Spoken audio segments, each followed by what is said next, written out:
How do you know that what you've declared and chosen is done and will manifest? How do you know? A lot of coaches talk about that feeling of conviction. You just know, I just know.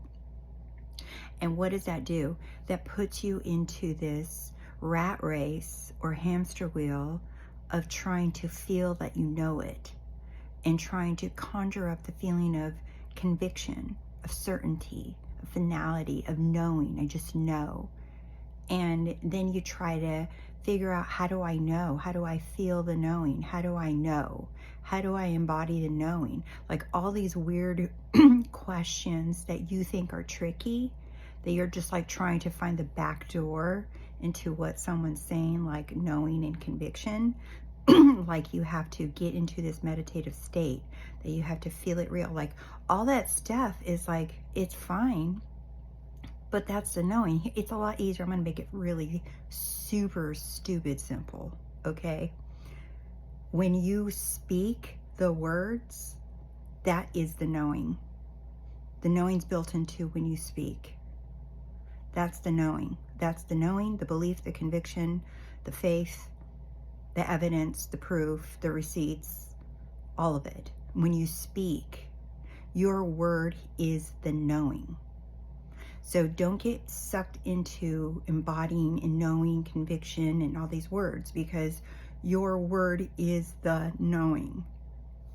And your word does not need to be backed up by feelings. Your words do not need to be backed. You don't need a peanut gallery of saying, yeah, girl, high five, that's right, we got this. Oh, I feel it in my bones. I feel it in my heart. I feel it in my gut, in my tummy. You know, I don't need none of that shit. My word is complete. It doesn't need to be backed up by knowing feelings. It doesn't need to be backed up by conviction feelings. It doesn't need to be backed up by certain thoughts. It doesn't need to be backed up by some coach, some book, some guru, some angel numbers. I don't need confirmation from no damn numbers or signs. I don't need anything or anyone to back up my word. My word is the knowing. My word is the proof. That's it. Your word is the truth. That's why in Genesis it said, and the word was with God, because you are the word. My Father and I are one. My word and God are one. They're the same. It's whole and complete. Stop waiting around. We're not waiting. We don't wait. We're not waiting for shit no more, okay? No more waiting.